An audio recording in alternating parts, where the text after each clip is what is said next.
Hey guys, Zane from the Infinite Jukebox here with another album review, and today I wanted to talk about the new James Blake record, Playing Robots into Heaven.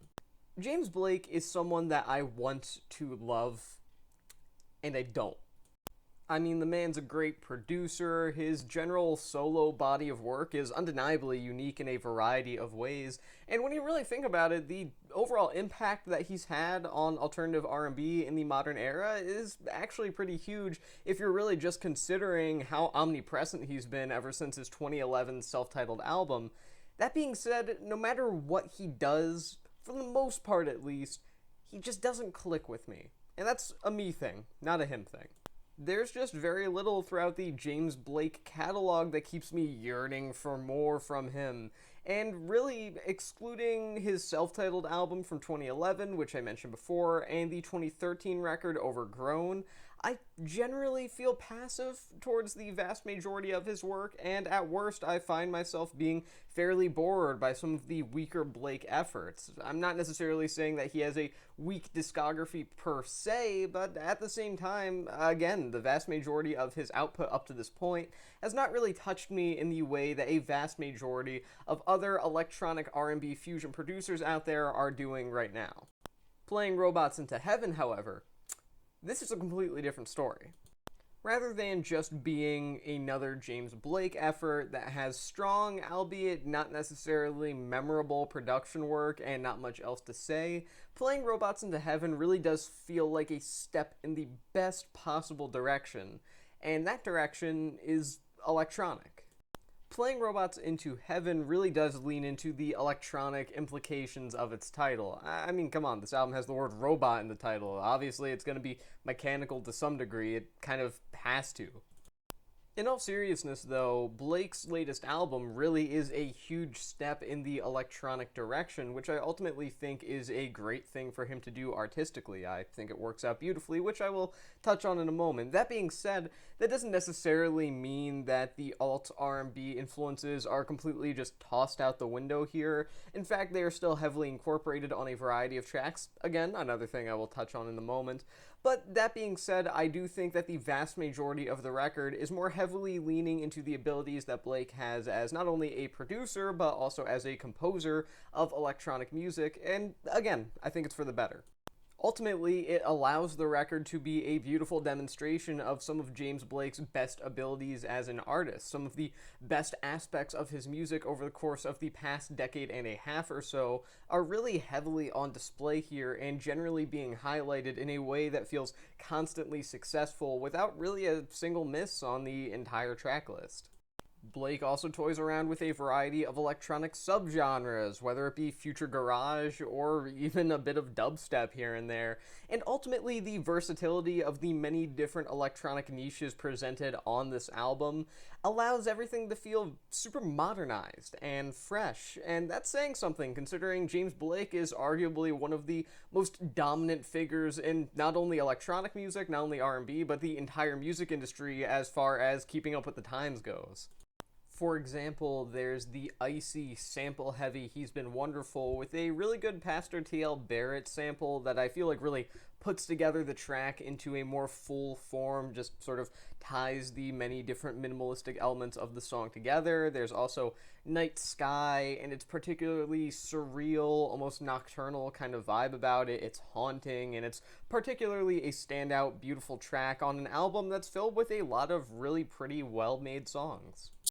The point that I'm trying to make here is that the many different dreamy, surreal, and generally spacey tones that the entirety of Playing Robots into Heaven takes up throughout its entire runtime just feel very current. They don't feel like they're trying to harken back to a past sound of electronic music or trying to modernize something that really doesn't need to be modernized in any particular way. They are doing their own thing, and while sure there are probably plenty of electronic albums from this year alone that I could compare this record to, I'm not really going to. It feels like James Blake still has his identity intact, as he always has, and he puts that on display here, and there's no denying that. So, for a sort of TLDR for this entire segment here, let me just say that James Blake is capable of taking simple concepts and ideas within the electronic sphere of music and taking them to levels of soundscapes that the vast majority of his peers could only hope to achieve, and that's something I wish that we honestly saw from him more. However, despite Blake's willingness to dive into a variety of subgenres throughout this record that he has really only minimally displayed in his work prior to this album, there still are a lot of the core elements of the James Blake sound found on Playing Robots into Heaven that were already present on previous releases, and it's nice to see the guy still stick to his roots in some form, even if there is a lot of massive artistic evolution being demonstrated here.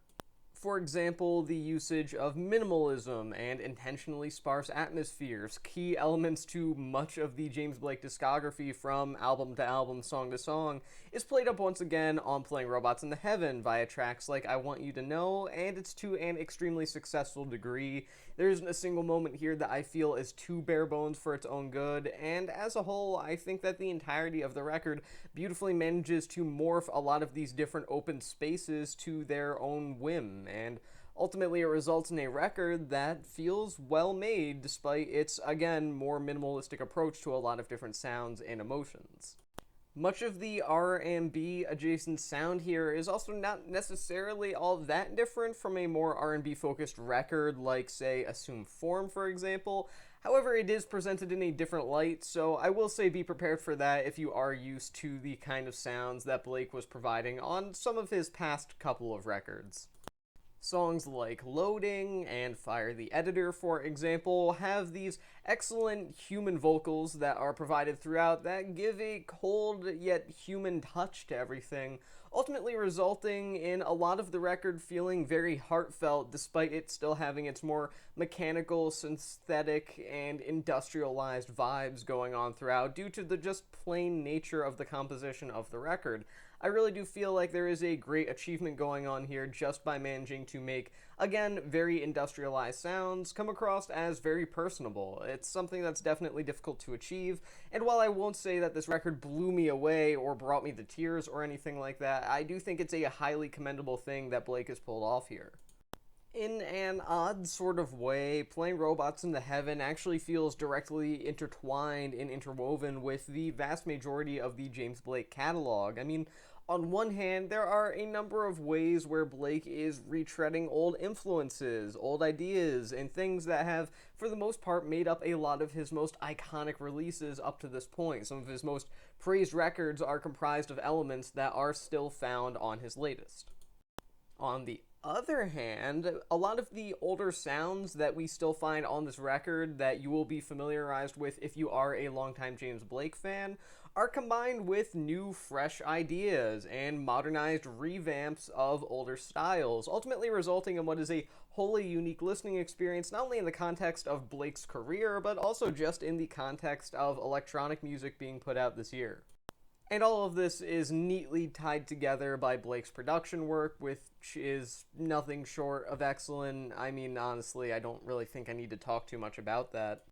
If you are even remotely familiar with James Blake, you probably know him for his production abilities before anything else, or at least that's how I personally view him as an artist. Not to discredit the man's career or anything like that, but whether it's collaborations with other artists or his own solo work, I always think of his sonic tendencies and his soundscape creation abilities before I think of anything else relating to him as an artist. And that's not a bad thing, it just goes to show how talented he is in that particular field. I mean, even in the weakest moments of the most disappointing James Blake records, there is still a lot to be impressed by regarding his behind-the-scenes abilities. The dude's just a phenomenal producer that knows how to work with sort of conceptual, open room, open space sort of concepts within a sonic level. I do think that he's capable of doing great things with the notion of minimalism as well as modern pop, electronic, and R&B, and I think that at a pretty consistent rate he manages to combine those beautifully. And that is especially true on Playing Robots into Heaven. This record is consistently cold, but it's also defined not only by that coldness, but more specifically by how that coldness is morphed and molded and altered from song to song. I mean, this record could have been highly monotonous if it weren't for the fact that James Blake just knows what he's doing.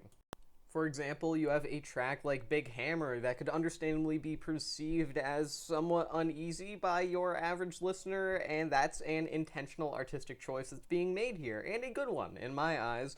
Whereas a song like If You Can Hear Me is a very brief and somewhat haunting ballad-like sort of number that was actually made for the film Ad Astra and just never really put into the movie or even the film's soundtrack in any way, shape, or form, thus it being here.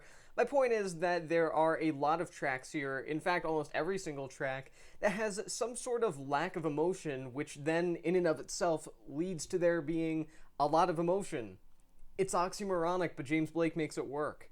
The entire record manages to ebb and flow between a lot of different moods, ranging from just plain moody to sort of distant, mysterious, and even a little bit foggy in terms of what the actual intent of the record is. And ultimately, I think it's better for it. It makes for an interesting listening experience, and it also makes for one that's fairly worth returning to. Look, I'll be totally honest, I haven't really been super deeply invested in a James Blake album in quite some time. However, Playing Robots into Heaven kind of put his release schedule back on my radar, at least. I mean, I know I'm probably one of the few that hasn't been super impressed with some of the more recent James Blake records. I understand that his fan base is absolutely huge, and at one point I did consider myself a fair part of the fan base, kind of, sort of, but really this record has re-solidified Blake's place within my own personal musical world. I really do think that this record, although far from perfect, is really intriguing and a very distinct project in the current year. Playing Robots into Heaven isn't necessarily a perfect album, and, it isn't groundbreaking either. Like I said before, there are probably plenty of albums from the current year alone that are comparable to Playing Robots into Heaven, but at the same time, it beautifully depicts James Blake going through a variety of different ventures into a variety of different forms of melancholic musical futurism, and ultimately, that's exactly what I wanted from this, and that's exactly what it delivered.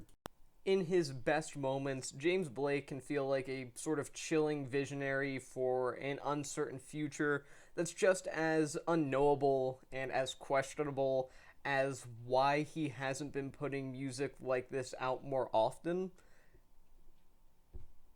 It's good. I'm going to give this record 3.5 stars out of 5. And with that being said, that is the end of this album review. I've been Zane from the Infinite Jukebox. Thank you for watching, and I'll see you guys in the next one.